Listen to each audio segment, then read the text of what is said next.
안녕하세요. 오늘은 우리가 부담 없이 먹고 있고 아주 즐겨 먹고 완전 식품이라고 알고 있는 계란, 닭의 알 이야기를 한번 해볼게요. 저도 비건이 되기 전에 아침에 항상 먹었던 계란 후라이, 그리고 베이킹 같은 데 할 때도 항상 계란은 필수로 들어갔었고, 계란 장조림, 메추리알도 있잖아요. 이런 여러 가지 계란을 이용한 음식들을 버리질 못했어요. 습관이 사실 가장 크긴 하지만 끊기가 힘들었어요. 계란과 새우. 그래서 계란이 어떤 식품인지 이야기를 하고 싶어서 영상을 만들게 됐는데요. 사실 저도 그렇게 안지 오래되지 않았어요. 계란이 굉장히 콜레스테롤이 많은 식품이고 닭을 착취함으로써 이루어지는 것이기 때문에 먹지 않았던 거지, 자연 상태에서의 닭이 얼만큼 알을 낳고 그 닭이 어떤 주기로 낳고 그런 것들은 전혀 몰랐거든요. 근데 저는 비건 미지수님이 블로그를 쓰시고 계시는데, 브런치에 가셔서 비건 미지수 글을 찾아보시면 굉장히 좋은 비건이 입문할 때 실수할 수 있는 팁이라든지 왜 우리가 이런 식품이나 이런 동물들을 먹지 말아야 하는지 잘 써놓으셨어요. 저는 사실 그렇게 말주변도 없고 글을 잘 쓰는 편이 아니라 이렇게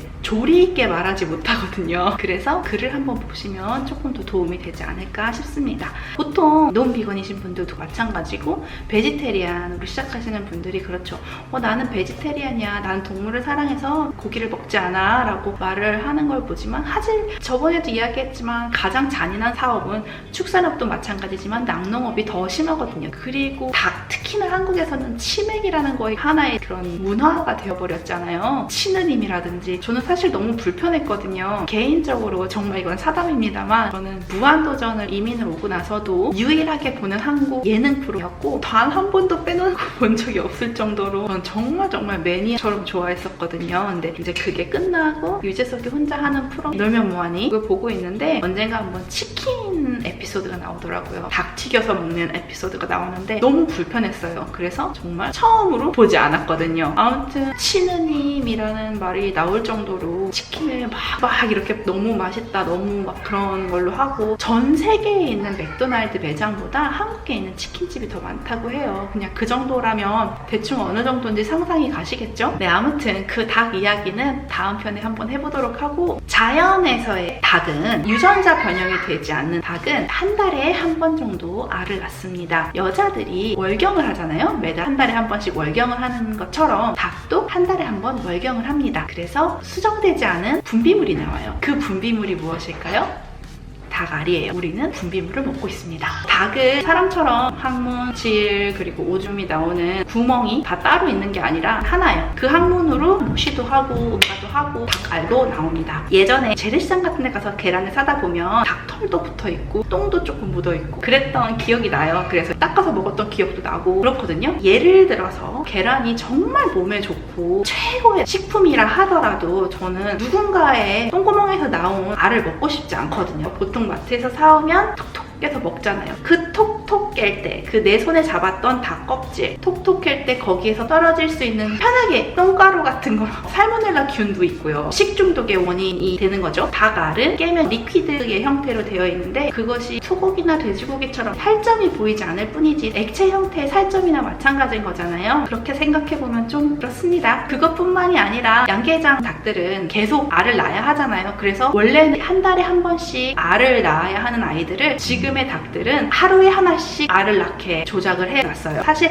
야생닭은 거의 사라졌다고 보셔도 무관합니다. 그렇게 조작을 해서 하루에 하나씩 알을 낳게 되는데, 한번 생각해보세요. 생리를 하루에 그냥 매일 365일 매일 하는 거예요. 얼마나 힘들까요? 상상이나 가시나요? 길면 일주일, 보통 3, 4일, 5일 이렇게 하는 것도 생리하는 기간도 힘들고 그 전후도 그 생리 증후군 이런 것 때문에 너무너무 힘든데, 그걸 매일 기약 없이 태어나서 죽을 때까지 그렇게 해야 된다고 생각하면 정말 너무 끔찍하지 않습니까? 그게 지금 알을 낳는 닭들의 현실입니다. 닭이 알을 만들기 위해서는 굉장히 큰 에너지와 칼슘 소모가 있는데요. 닭 껍질은 칼슘으로 만들어져 있잖아요. 한 달에 한 번 낳아야 하는 그 알을 매일매일 그렇게 하다 보니 닭은 온몸이 상처투성이죠. 몸에 있는 칼슘을 너무 많이 쓰고 에너지를 많이 쓰기 때문에 15년, 20년 살 수 있는 아이들의 수명이 1년, 2년도 되지 않아서 죽습니다. 서지도 못해요. 왜냐하면 몸에서 칼슘을 너무 많이 빼가기 때문에 너무너무 힘들거든요. 글쎄요, 출산을 해보신 어머님들은 잘 아시겠지만 아이를 낳고 나면 그렇잖아요. 무거운 거 들지 말라고 아니고 뼈 다 삭는다고 한 번 출산만 해도 뼈가 다 틀어지고 뼈에 무리가 가고 손목이 시큰시큰한데 그걸 매일매일 해야 한다고 생각해보세요. 너무 힘든... 글쎄요, 저는 상상을 못하겠어요. 그래서 그 아이들이 무너져 버리면 계란을 생산하던 닭들은 죽어서 마트로 고기로 가지 않고 섞여져서 갈려서 그들의 사료로 쓰여진다거나, 어떻게 보면 엽기적인 행각이잖아요. 같은 동족을 먹는다는 게 갈려져서 사료를 준다든지 다른 가축의 사료를 준다든지, 아니면 가장 질이 낮은 저급한 치킨 너겟 같은 것을 만드는 것에 갈아져서 사용됩니다. 우리 아이들에게 치킨 너겟 같은 거 사실 많이 주잖아요. 맥도날드 해피밀도 그렇고. 사실 전혀 해피하지 않은 밀이지만 해피밀 마케팅이잖아요. 그렇게 우리는 계란을 그렇게 착취하고 있습니다. 알을 낳는 인더스트리에서는 수평아리는 쓸 필요가 없어요. 사실 살도 잘 찌지 않고 알도 낳지 못하고, 그래서 상품성이 없고 돈이 되지 않기 때문에 아이들이 부화를 하면 성별을 선별하는 작업이 있어서 병아리 감별사라고 해요. 딱 보고 수컷, 암컷을 구별을 해요. 모아진 수컷들은 분쇄기에 갈립니다. 저는 그거를 보고 사실 좀 많이 충격을 받았어요. 아니, 이거를 차라리 키워서 잡아먹지 왜 뭐 하는 짓인가 라고 생각했는데, 그거를 키워서 하기에는 돈이 되지 않는 거죠. 그래서 그냥 가장 빠르고 효율적이고 싼 방법은 그라인더에 갈아서 없애버리거나 쓰레기로 처리를 한다고 합니다. 저는 그렇게 생각했어요. 그래서 우리가 우리의 맛을 위해서, 우리의 테이스트를 위해서 계란을 먹는다는 게 얼마나 잔인하고 슬픈 현실인지 조금은 아셨으면 좋겠어요. 그렇다고 해서 그래, 나는 동물 상관없어, 동물이 죽던 말던 무슨 상관이야, 내 입맛이 많으면 좋지. 하지만 이건 영양에 좋잖아. 영양가가 있는 식품은 절대 아닙니다. 물론 계란 단백질이 있죠. 단백질 덩어리예요. 근데 계란이나 닭가슴살에 단백질만 있는 건 아니잖아요. 물론 동물성 단백질은 우리 몸에 들어왔을 때 하나도 득이 될 게 없지만, 계란 같은 경우는 콜레스테롤도 많고요. 그런 말도 있거든요. 우리 몸에는 콜레스테롤이 필요하다. 좋은 콜레스테롤이 있고 나쁜 콜레스테롤이 있다. 그럼 물론 있습니다. 우리는 콜레스테롤이 필요합니다. 우리는 콜레스테롤이 우리 몸에 있는 것으로 충분합니다. 다른 동물을 섭취함으로써 좋은 콜레스테롤을 우리 몸에 넣는 일은 말이 되지 않는 거거든요. 우리 몸에 있는 콜레스테롤로 우리는 충분한 좋은 콜레스테롤을 가지고 있고, 그것이 만약에 다른 동물로 인한 콜레스테롤을 우리 몸에 주입시킨다면 그게 간경화라든지 고혈압, 심장질환, 혈관질환, 그런 것들을 일으킬 수 있는 합병증으로 갈 수 있는 콜레스테롤. 그래서 우리는 그 콜레스테롤을 동물에게서 우리 몸에 집어넣을 필요가 없는 거예요. 콜레스테롤이 과다가 되고 수치가 안 좋아지고 하는 이유는 하나밖에 없습니다. 우리가 동물을 먹기 때문이에요. 제가 그런 이야기를 들었어요. 내가 아는 사람은 베지테리안인데 콜레스테롤 수치가 되게 높아서 약도 먹고 한다더라. 나는 채식을 하면 건강할 줄 알았는데 그것도 아닌데 내가 그럼 굳이 왜 그걸 먹지 말아야 하는지 나는 이유를 잘 모르겠다라고 하시는 분들은, 베지테리안은 채식주의자가 아닙니다. 베지테리안은 동물의 탈점만 먹지 않는 식단이에요. 계란도 먹고 유제품도 먹는 사람들도 굉장히 많거든요. 베지테리안에서는. 그렇기 때문에 콜레스테롤 수치가 안 좋을 수밖에 없습니다. 너무나 다행인 것은 제가 몸이 마르고 슬림한 편이 절대 아니지만, 뚱뚱한 편에 속하지만, 콜레스테롤 수치가 좋은 이유 중에 하나는 저는 동물성 식품을 따로 섭취하지 않고 있기 때문이라고 저는 자부하거든요. 콜레스테롤이 있는 플랜트 베이스 식품도 있습니다. 특히 코코넛 오일. 코코넛 오일을 많이 드신다든지, 그 가공된 기름이잖아요. 코코넛 오일을 많이 섭취를 하게 되면 콜레스테롤이 올라갑니다. 물론 소의 기름이나 돼지 기름, 닭 기름, 계란 이런 것만큼 올라가진 않겠지만 꽤나 많은 함량의 콜레스테롤을 함유하고 있기 때문에 코코넛 오일로 모든 요리를 하시는 건 조금 자제하셔도 될 것 같다라는 생각을 해요. 사실 오일을 안 쓰는 게 가장 좋지만 그게 쉽지는 않으니까요. 그쵸? 왜냐면 기름에 튀기면 다 맛있고 기름에 볶으면 더 맛있거든요. 근데 요즘은 웬만하면 물볶음을 많이 하고 있어요. 사실 기름을 넣는 것처럼 물로 대신하면 거의 음식이 같은 퀄리티가 나와요. 대신 기름지지 않고 먹고 났을 때 덜 배에 부담이 가더라고요. 아무튼 그래서 계란은 내 몸에도 득이 되지 않고 계란에게도 득이 되지 않고 우리 지구에도 득이 되지 않고 모든 득이 되지 않습니다. 제가 다큐 하나 추천하고 싶은 거는 EBS 다큐 프라임 인류세라는 다큐멘터리를 제작했었는데 3편으로 되어 있거든요. 근데 그것을 한번 보시면 우리가 왜 닭을 좀 그만 죽여야 하는지 잘 아실 수 있을 것 같아요. 다음번에 닭 이야기를 할 때 그 인류세 이야기도 잠깐 해보려고 합니다.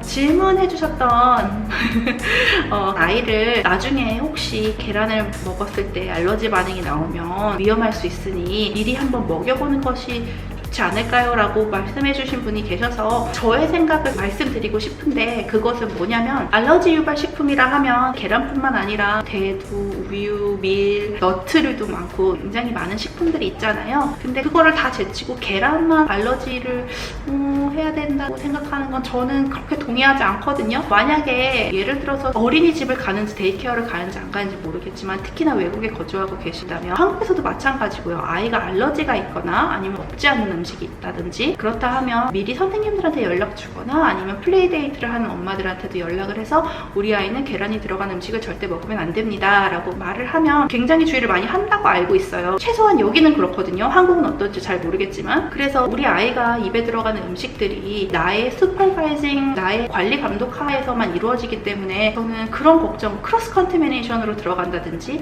아니면 이거 과자를 먹었는데 모르고 계란이 들어간 과자네? 그런 걸 모르고 먹어서 알러지가 날 수 있는 그런 부분들은 걱정을 안 하셔도 될 것 같은 게, 엄마나 아빠나 어떤 양육자가 됐다든지 양육자가 그것을 조금 확인을 하고 아이들에게 줘야 되는 것이 맞다고 생각을 합니다. 아이가 어리기 때문에 더 꼼꼼히 체크를 하실 거라 생각하고 기존의 가공식품들은 주지 않을 거라 생각하는 기본적인 거에서 제가 말씀드리는 거거든요. 그리고 만약에 아이가 컸을 때 자유의지로 친구들과 나가서 뭐 음식을 사 먹는다든지 뭘 먹게 됐다든지 했을 때, 예를 들어 계란을 먹었을 때 계란이 알러지가 올라왔다. 땅콩 알러지도 굉장히 심한 사람들은 숨도 못 쉬고 하더라고요. 그런데 그때는 아마도 항생제 처방도 해야 될 것이고 아마 병원에 가서 약도 먹어야 할 것이고, 그런데 그게 아이가 알러지 반응이 나올까봐 무서워요 라고 하는 이유 중에 하나가 약도 안 듣고 애가 갑자기 껄떡껄떡 숨이 넘어가면 어떡하나 라는 것 때문에 걱정하시는 분들도 굉장히 많아요. 비건식을 하고 있었던 아이들이라면 저는 면역력도 굉장히 높아졌을 거라 생각하고, 혹시나 아플 수 있잖아요. 아이들이 아플 수 있어도 항생제가 매번 들어간 고기를 먹는다든지 유제품을 먹는다든지 하지 않았기 때문에 그 항생제 it'll work perfectly fine. 글쎄요, 저는 그것이 그렇게 큰 문제라고 생각하지는 않거든요. 단 한 번도. 근데 그렇게 질문을 주셔서 저도 생각을 해봤어요. 저희 남편이랑 같이 생각을 해봤는데 저도 이거 뭐 어떻다라고 말씀을 드리기는 참 애매한 질문이긴 합니다만, 굳이 아이에게 알러지가 걱정이 되어서 따로 계란을 섭취하게 하지는 않아도 될 것 같다는 생각이에요. 그 아이가 나중에 아이의 선택으로 엄마 나 계란 먹어보고 싶어, 엄마 나 고기 먹고 싶어 라고 하면 어쩔 수 없겠지만, 양육자가 우리가 사랑을 알려주고 동물도 생명이고 모든 생명은 존중해야 한다라는 것들을 알려준다면, 그렇게 아이가 학교에 갈 때까지 그런 사랑의 교육을 받고 자랐다면 저는 결코 아이가 밖에 나가서 친구들이 햄버거를 먹는데 나도 이거 소고기 들어간 햄버거 먹고 싶어 라고 말할 것 같다고 생각하진 않아요. 저는 그냥 그렇게 믿고 있지만, 그리고 사실 요즘은 대체 식품들이 너무 잘 나와 있어서 컵케이크이든 케이크이든 아이스크림이든 정말 핫도그라든지 밖에서 아이들이 사 먹을 수 있는 그런 가공식품들이라든지 햄버거 집에 가도 너무 잘 나와 있잖아요. 좀 너무, 이건 다행이 아니라 좀 힘들어요. 저는 햄버거를 좋아하거든요. 아무튼 너무 잘 나와 있어서 아이가 쟤네들 아이스크림 먹는데 나는 그거 못 먹네? 그것 때문에 왜 쟤는 먹는데 나는 못 먹지라는 생각을 할 수 있는 시대는 지난 것 같아요. 2020년이잖아요. 그래서 우리가 비건에 대한 확신을 가지고 아이를 키운다면, 사랑으로 아이를 키운다면 그런 걱정을 조금 접어두셔도 되지 않을까라는 생각을 합니다. 질문 주셔서 너무 감사하고요. 덕분에 저도 한번 다시 생각해볼 수 있는 계기가 됐어요. 언제나 항상 횡설수설하고 하지만 들어주셔서 감사하고, 오늘은 그럼 가야를 한번 다시 불러볼까요? 가야! 그냥 고마워. 자, 그러면 오늘은 여기까지. 안녕. 구독해주시고 댓글도 남겨주세요. 빠이빠이. 가위 윙크할 수 있어? 이렇게.